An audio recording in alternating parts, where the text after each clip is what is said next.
So at some point you end up in East Texas, Mm. and that's a little bit different musically, right? Well, let's put it this way. The first time I played a gig in East Texas, I called a friend of mine up. He does a little bit of rock and roll, a little country, a little jazz. And I said, you need to come out here and play. And he said, why? And I said, because you be king. Right now, they're looking at me like, you just play that blues because you can't play country, boy. Mm-hmm. You know, that attitude. But the reason that I started playing. I'll keep it real. It just sounded like you described Wesley Pruitt to me. Who? When you said I knew a guy that played a little bit of country, a little bit of rock. No, it was a guy named Jim Chapman. Okay. In Dallas. Yeah. I figured it wasn't Wesley, but it definitely describes him for sure. Well,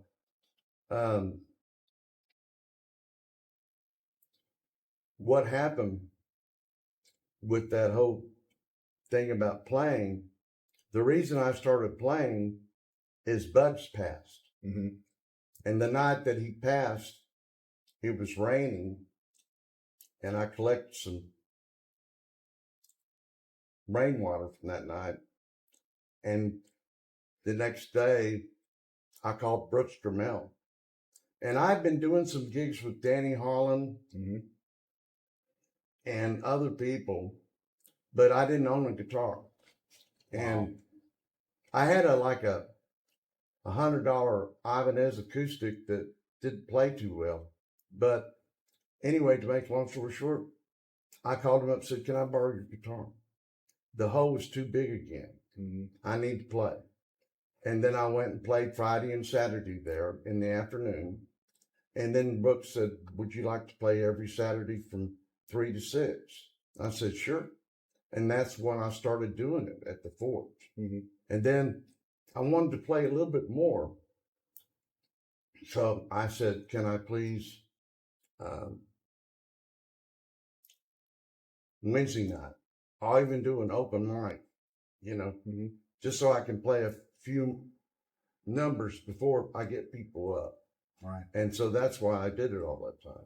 There was a transition during that time, essentially, from like a blues style to more folky kind of music too, right? No, I was playing straight ahead blues. Yeah. I was playing Jimi Hendrix. Okay.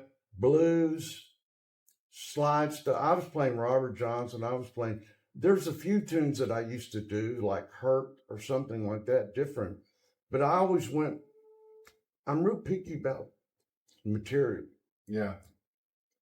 I ain't going to sit there. The most typical song, I did a lot of Muddy Waters. I did whatever I felt. I did everything from Wind Cries Mary to Castles Made of Sand on the acoustic. And then I started getting gigs with people like Heather and other people. And my slide playing once again came to a front. So it's kind of been your signature. Yeah, it really was. But was that okay with you? Hell, I wanted to be the best slide player I could be. I never met anybody that says, I'm starting guitar, and they go, well, what's your ambition? I want to be the worst guitar player ever. I want to be like the most terrible slide player in the world. Yeah.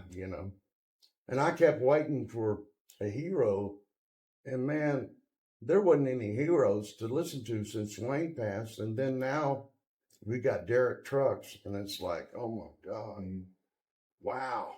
And somebody told me once, not too long ago, be careful what you're good at, because it might be something you hate. So really? Yeah.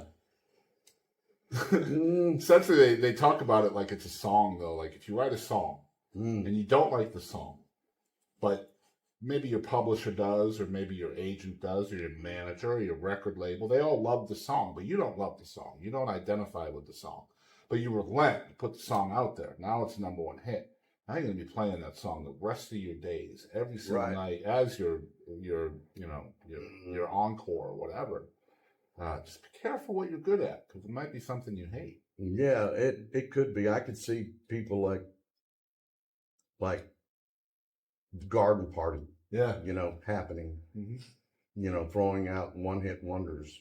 I played in front of a lot of them in Joe City. We played every night, different places, and I mean, we were doing all the one-hit wonders, people.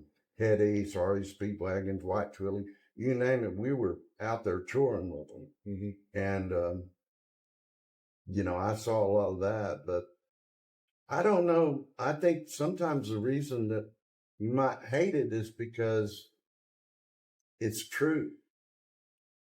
Yeah. Yep. It's sort of like they say that people, if you don't like somebody that you're talking to, it's probably because they're reflecting back yourself more than you want to. It's almost like an accusation. Yeah. Yeah. Mm-hmm. And I don't know about that. It's definitely, I love that. It's the reason why is because it's true. I never thought of it that way. Oh, it is true. Yeah, that's great. Bugs Henderson, man. Unfortunately, I got to Texas too late, or perhaps I got into the music industry or the music scene too late to have met Bugs. But man, his granddaughter's fabulous, isn't she? She is incredible. Golly, that girl can play and sing. Yes, sing like. But I knew Bugs when I was 16. Yeah, sneaking into clubs, and at the end of everything for him, we were talking on the phone quite more often. Bugs is a trip. I mean, I could say something about. He always let's just put it this way. Anybody that knew Bugs, he left answer machine messages that were, let's put it this way, risque. I've heard a few voicemails. Let's just put it that way. Really? Oh yeah. Yeah, the ones I can't repeat. Yep. Because even if I repeat, they're not that bad. But Uncle Dallas? Did you ever meet Uncle Dallas Greenhorn? No. Yeah, he was a drummer from East Texas. You talking about Uncle John Turner? No, Uncle Dallas. Oh, I knew Uncle this John. guy right here. Oh, really? Uncle Dallas. So he mentored like the Abbott brothers and Little Texas. And really? He lived out in goodness, I want to say Kilgore area. He lived out in the boons, but yeah, there's not too many musicians in this area that don't have a voicemail from Uncle Dallas still on their phone. Well, I'm jealous. Myself included. Well, yeah, man, those stories are always something else.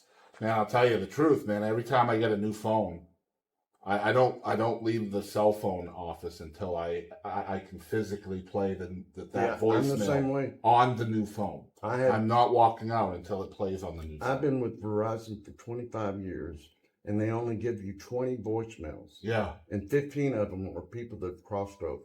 Yeah. And I've kept them. Yeah. And I know I should download them. You should. Just to be safe. But I don't know. Technology and me are... Well, sometimes you can lose those things without even realizing they're lost, and then you go to search for it later and you realize it's lost. You don't know when it got lost, so you can't fix it anymore. Well, let's put it this way. Here's my view about technology. Everybody is on their tricycle and it's got wings, okay? And they're going very, very fast, right? Way too fast. They just haven't noticed that they fell off the cliff 2 years ago. Mm-hmm. They, the Mayans, they're going, we're doing great. Yeah. You look down, right? Right. So everybody needs their phone and all the stuff it provides, but the minute that they have to write one line of code to check their Facebook, everybody's just going to be like, well, I can't Google anything because I don't know how to get on. I think the thing that gets me about technology is the entitlement. It's like everybody thinks like it's a God-given right to have a Facebook or an Instagram or internet and anything and everybody, when you lose it, you don't know what to do with yourself. Well, I only get on 30 minutes a day, and I only get on every day for one reason. All I do is I'm gotten to tendency to post memories. Mm-hmm. Oh, Dark 30 is when you're on too. I know when you're on. Yeah. And all I do right now is I only get on there for one reason, and that's just to go, good morning, it's a good day. Yep. Reminders. That's it. Yep. Man, encouragement is so important. I try to be the same way. I fail at it so much, but I appreciate the reminder. Well, I've been taught by some of the best. Yeah. You know, and hanging out with certain people, you start to get the vibe because, you know, it's sort of like for instance, in the last 3.5 years, this nuclear type of apathy where it is what it is. And I don't know, I don't have any answers for it, Mm-hmm. but I do have one answer, and that is for me to walk my day forward and be as compassionate to people as I meet them, as see them, do everything I can as me. Yeah. And hopefully it'll all catch on. One of my reminders is right here on my arm. You may not get to see it, but this is my logo. And it just says, "Love is contagious." Oh, it is. Yeah. And so I try to, that's kind of a daily reminder for myself. Well, if I had a tattoo, which I won't give because both my father and my dad had them. Mm-hmm. And my son, Jared, is 41 and he's covered. Yeah. But mine would say, "Nothing stands a chance against our love or our prayers." Nice. You know, but that's just me. It's in your mind, though, so you have that reminder. Well, yeah. Mm-hmm.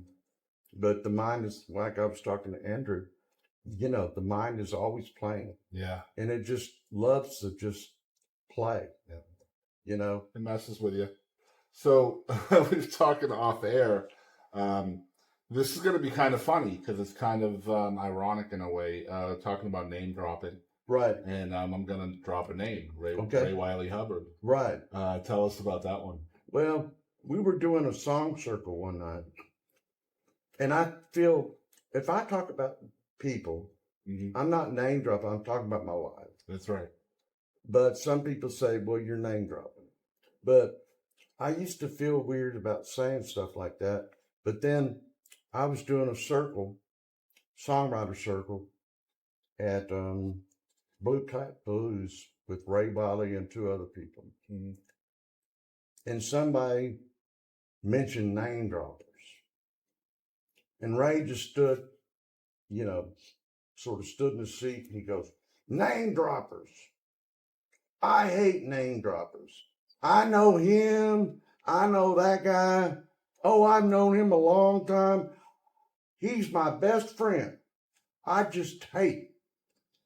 And then he goes, "I was talking to Willie about it just the other day."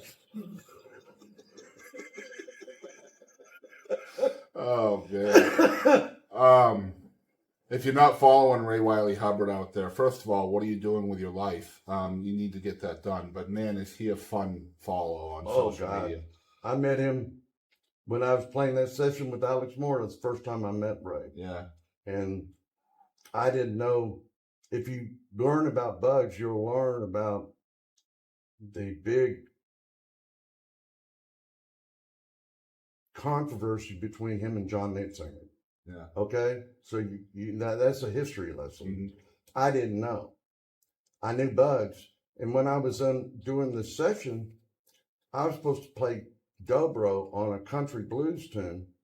And they brought in Bugs. Bugs was here to my left. Nitzinger was here to my right. Wow. And they were told to play rhythm and for me to take the ride. Wow. Okay. Well, no matter what happened, we start the tune.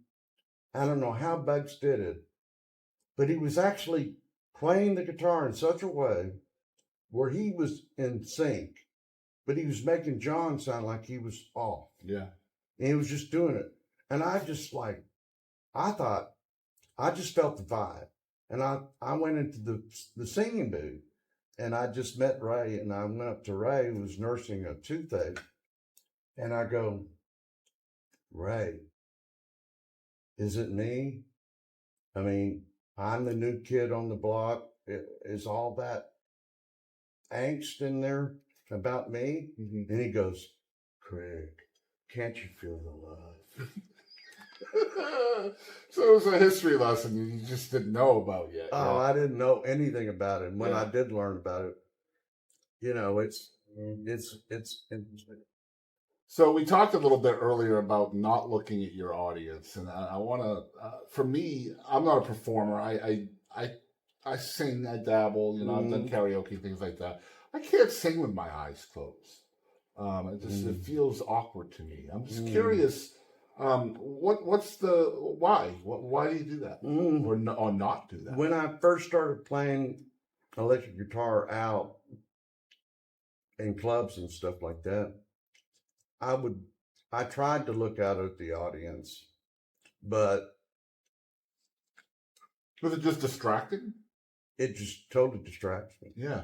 And the thing is, I rarely, when I'm comfortable in playing, I rarely look at what I'm playing. And I just feel it, I let it come on to me. Yeah. I feel like a musician, this is what I'm shooting for. And that is, if you're going to learn an instrument, you got to learn the mechanics first. Here's an A major chord. Put your fingers this way, tune the guitar, play it this way. Then you play without thinking about it. You just go, you don't even think E major chord, you just plumb. Yeah. But then, if you're lucky, you become an instrument and you are played. Yeah. And when that's the whole key of that. It's not like I'm not aware of all the people in the room, because I'm very aware of stuff. You know what I mean? Yeah.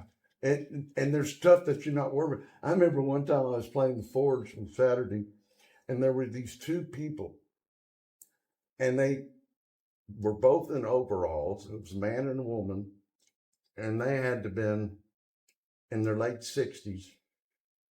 And I look up, and the woman is from the 50s, and she still wears a beehive, the big up there. Yep. And they're looking at me like that poster of Mom, Pa, the whoever that is, that I forget his name, but Country Life, where he's holding the pork chip, Yeah, I know the Rockefeller you're talking about. It's Rockefeller. Yeah. Well, anyway, these two people, I quit playing. I look up, and there they are, right? And they're sort of looking at me, but there's no emotion. There's no nothing. Yeah. And once again, I'm thinking, you just play that blues stuff because you can't play country. And then I get up and I start walking back to get my coffee. And the lady looks up at me and goes, I just love the blues. And I go, I don't have a clue what anybody's thinking. Why would I start now? That's amazing. Yeah, it makes sense. It's hard. I mean, reading the room, you can be wrong. Oh, you can be. Yeah. Well,